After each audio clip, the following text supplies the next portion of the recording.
Olá pessoal, bom dia, boa tarde, boa noite. Essa é a nossa disciplina de Estatuto e Ética para o Exame da Ordem e a aula de hoje é sobre a atividade da advocacia, parte 1. Por que parte 1?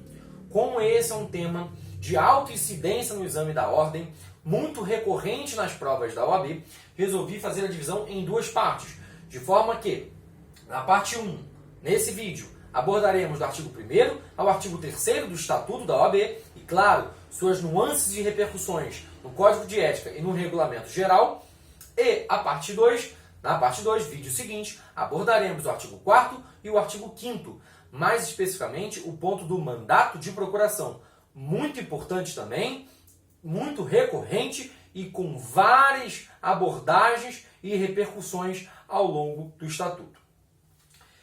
Fiz dessa maneira também, pelo que combinamos no vídeo de apresentação. Por quê? Pretendemos fazer vídeos curtinhos, abordando conteúdo teórico, letra da lei e realizando exercícios. Como eu também disse no vídeo de apresentação, acredito no cumprimento de 3 fases para se lograr êxito no exame da ordem, que é ter um conteúdo teórico, uma base teórica consolidada. E isso os senhores podem adquirir nessas aulas.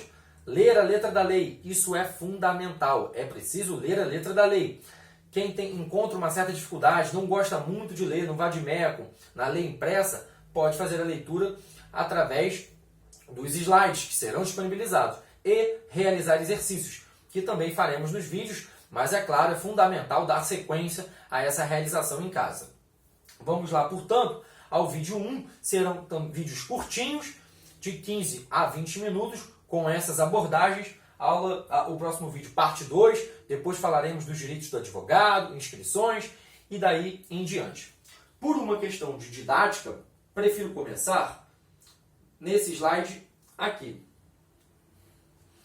Mas, obviamente, os slides apresentam a ordem cronológica dos artigos e quem quiser fazer essa leitura, como eu disse, da letra da lei através dos slides, pode fazê-lo na ordem cronológica. E antes de entrarmos especificamente nesse primeiro slide, eu quero fazer 5 perguntinhas que, através dessas perguntas, destrincharemos, entenderemos todo o conteúdo abordado desse capítulo 1 do Estatuto da OAB e das suas repercussões no regulamento e no Código de Ética. A primeira pergunta é a seguinte: quem é o advogado? Anotem aí, primeira pergunta. Quem é o advogado? A segunda pergunta é a seguinte: quem exerce a função de advogado? Quem exerce a função de advogado? O terceiro ponto é uma afirmação, não é uma pergunta.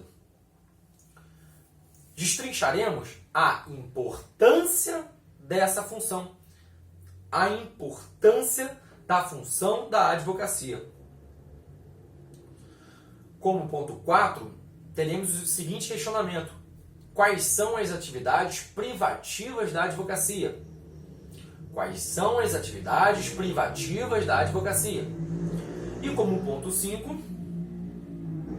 por qual meio, de que maneira atua o advogado? De que maneira ele representa a sua clientela, por exemplo?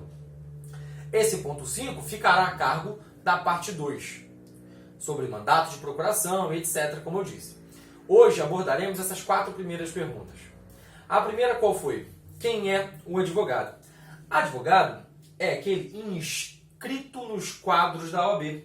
Sim, advogado é um inscrito nos quadros da OAB.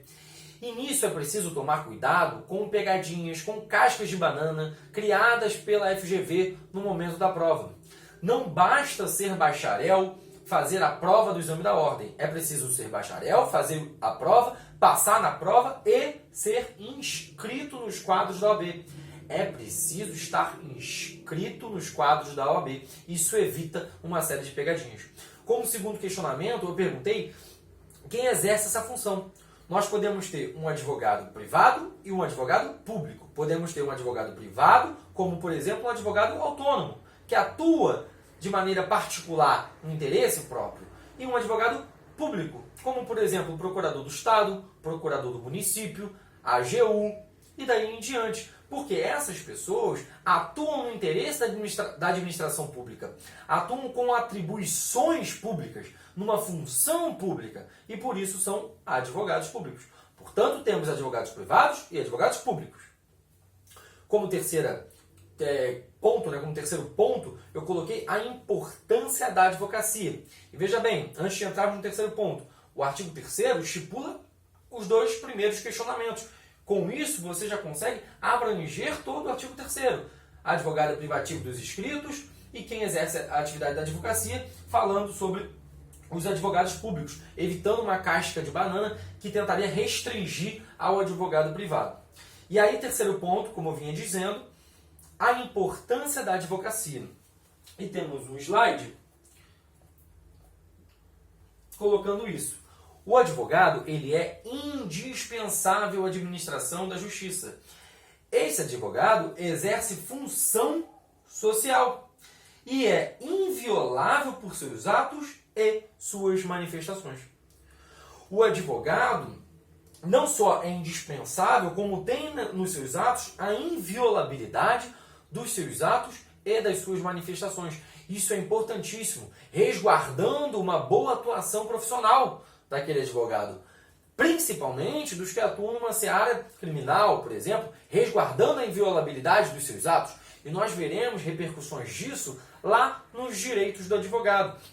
Vídeo que vocês terão logo depois também, postado e exclusivo sobre essa temática. Assim diz o artigo 2º, primeiro, falando que o advogado é indispensável à administração da justiça. O parágrafo 1º, exerce função social. O 3º, inviolável por seus atos e suas manifestações. E com isso chegamos à 4ª pergunta. Vimos que o advogado é um inscrito na OAB, vimos que ele pode ser privado, pode ser público, que é de suma importância a sua função social, inviolável e daí por diante. 4º questionamento foi o seguinte: quais são as posições privativas, as atividades privativas desse advogado? Com isso, temos esse slide. São atividades privativas da advocacia a postulação a órgão do Poder Judiciário e aos juizados especiais, e também atividades de consultoria, assessoria e direção jurídica. E também atividades de consultoria, assessoria e direção jurídica. Portanto, esquece por enquanto esse OBS, são atividades privativas a postulação aos órgãos do Poder Judiciário e aos juizados especiais, e atividades de consultoria, assessoria e direção jurídica. O STF, na ADI 11.27.8, afastou a expressão qualquer disposta no inciso 1 do artigo 1º. Vamos ver aqui. A redação dizia o seguinte: são atividades privativas da advocacia a postulação a qualquer órgão do Poder Judiciário e aos juizados especiais. O STF afastou a expressão qualquer, uma vez que entendeu que há exceções a essa exigência do advogado. E como toda exceção no mundo do direito, é muito recorrente em prova. Cai muito as exceções à exigência de advogado. E assim estudaremos, e assim também trouxe um slide aqui. Exceções à exigência de advogado. Por exemplo, habeas corpus, um clássico do direito, sempre muito lembrado no início dos cursos. É possível que um preso, por exemplo, impetre esse HC numa folha num papel higiênico, num papel toalha, numa folha encontrada dentro da cela, sem que ele precise respeitar quaisquer formalidades processuais. Pode impetrar o HC naquela folha de papel mesmo, sem exigência de advogado e seguir em diante. Outra exceção, vendo aqui o tempo, por isso essa cara toda na frente do vídeo, é do juizado especial civil até 20 salários mínimos. E aqui cabe lembrar, ações de juizado especial civil são cabíveis até 40 salários mínimos. Todavia, a exceção à exigência de advogado é para ações de JEC até 20 salários mínimos. Outra exceção, juizado especial federal. Outra, defesa em processo administrativo disciplinar, que também cai muito, inclusive nas provas de administrativo. E o juiz postulante da Justiça Trabalhista nas varas e no TRT. No TST já se exige advogado, mas nas varas e TRT a possibilidade da exceção da exigência de advogado. E assim dispôs o artigo 1º. Postulação ao órgão do PJ e JEC, atividade de consultoria, assessoria e direção jurídicas. Parágrafo 1º. Trouxe a exceção do HC. E assim já se nota a importância dessa exceção, né? Não se inclui a impetração de habeas corpus. Parágrafo 2º. Podem ser admitidos a registro os atos e contratos constitutivos de PJ, e aqui uma repercussão do que são as atividades privativas do advogado. O parágrafo 2º reforça essa necessidade quando diz: os atos e contratos constitutivos de PJ só podem ser admitidos a registro quando visados por advogados. Só podem ser admitidos quando visados por advogados. E aqui cabe uma exceção que se refere às microempresas e empresas de pequeno porte. Essa exceção ao parágrafo 2º. E no parágrafo 3º, que remonta aqui, relembra o princípio da exclusividade, diz que é vedada a divulgação da advocacia em conjunto com outra atividade. Posso ser advogado e contador? Pode, obviamente. Mas eu posso divulgar na frente do meu escritório, colocando uma plaquinha, que eu sou advogado e contador, em letras garrafais, piscando, luz amarela, vermelha, sinalizador, daquela forma toda, que às vezes acaba se vendo na prática. É possível divulgar em conjunto, escrito lá, sou advogado e contador? Não. O Estatuto veda a divulgação em conjunto com outra atividade. E agora, vamos aqui a uma repercussão no regulamento geral, que é do artigo 5º. Vimos que o advogado é aquele inscrito na OAB, vimos quais são as atividades privativas desse advogado, mas como se prova esse efetivo exercício, inclusive para aqueles que prestam concursos públicos e precisam demonstrar anos de prática jurídica. Considera-se efetivo exercício, e também isso cai nas provas da ordem, tá? A participação anual mínima em 5 atos privativos em causas ou questões distintas. Ou seja, o efetivo exercício acontece em 5 atos privativos em causas ou questões distintas. E como eu posso comprovar isso? Comprova-se, por exemplo, com a certidão expedida por cartórios ou secretarias judiciais, cópia autenticada de atos, certidão expedida pelos órgãos públicos e daí por diante. Vimos, portanto, quem é o advogado inscrito no exame inscrito na OAB. A importância dessa função, indispensável à justiça. Quem exerce pode ser público, pode ser privado. Quais atividades privativas desse advogado? Postulação aos órgãos do PJ, aos juizados especiais, consultoria, assessoria, direção jurídica. E como eu comprovo esse efetivo exercício? 5 atos privativos em causas ou questões distintas. Vamos agora aos exercícios relacionados ao nosso tema. Primeira questão aí do 16º exame. Esses slides serão disponibilizados, fiquem tranquilos. Eu tentei colocar com letras um pouquinho grandes para facilitar a visualização no vídeo. Eu prefiro que vocês, eu acho importante, pausem o vídeo, realizem o exercício e depois deem play novamente para entendermos a resolução. Mas pausem e tentem realizar, até porque, como são vídeos curtinhos, vou dar uma lida rápida no texto para não alongarmos muito essa aula. Cristiana, advogada recém-formada, está em dúvida quanto ao seu futuro profissional, porque, embora possua habilidade para a advocacia privada, tenha natural estabilidade da profissão. Por força dessas circunstâncias, pretende obter um emprego ou cargo público que lhe permita o exercício concomitante da profissão que abraçou. Por força disso, necessita, diante dos requisitos usualmente exigidos, comprovar sua efetiva atividade na advocacia. Cristiana quer comprovar sua efetiva atividade na advocacia. Diante desse contexto, de acordo com as normas do Regulamento Geral da OAB, assinale a alternativa correta. Qual a alternativa correta aí? Qual que vocês marcaram? Letra B de bola, certo?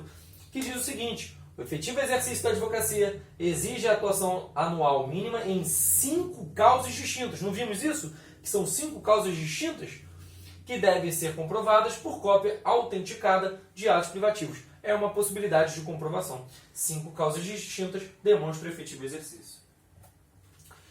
OAB 11º exame. Vamos lá. Bernardo é bacharel em Direito, mas não está inscrito nos quadros da OAB. Bernardo é bacharel, mas não está inscrito. apesar de aprovado no exame de ordem. Não obstante, tem atuação na área da advocacia, realizando consultorias e assessorias jurídicas, a partir da hipótese apresentada, nos termos do regulamento, assinale a alternativa correta. Ou seja, Bernardo é bacharel, mas não está inscrito. Não obstante, ele exerce consultoria e assessoria. Qual é a resposta aí? Letra D de dado.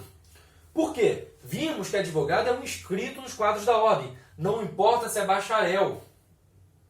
Não importa se foi aprovado. É preciso também estar inscrito nos quadros da ordem. E consultoria e assessoria, como também vimos, são atividades privativas de um advogado. Se não está inscrito, não pode exercer atividade privativa. O inscrito é que exerce atividade privativa. Portanto, ao fazer isso, Bernardo tem que sua conduta é proibida, tendo em vista a ausência de inscrição na Ordem dos Advogados do Brasil. E, mais umazinha, 17º exame, os atos e contratos constitutivos de PJ para a sua admissão em registro, em não se tratando de empresas de pequeno porte e microempresas, falamos dessa exceção, empresas de pequeno porte e micro, consoante o estatuto, devem. Qual é a letra que vocês marcaram aí? Pausa aí, faz. Letra C. Conter o visto do advogado. É preciso ter o visto do advogado no momento dos atos e contratos constitutivos de PJ, com exceção de quem? Microempresa e empresas de pequeno porte. Portanto, esses são os gabaritos 1B, 2D, 3C. Esse é o nosso vídeo da aula da atividade da advocacia, parte 1. Teremos a parte 2 e muitos outros temas ainda daqui em diante. Sigam o Instagram, @cursoped, também o Instagram desse preparatório, @oab.cursogratuito, e o meu, @prof.GleiconOnofre. Gleicon Onofre é um nome um pouquinho difícil, mas depois de escutar uma, duas, de repente 3, 4, não esqueça mais. Gleicon Onofre, vamos juntos rumo à aprovação. Contem comigo sempre. Forte abraço.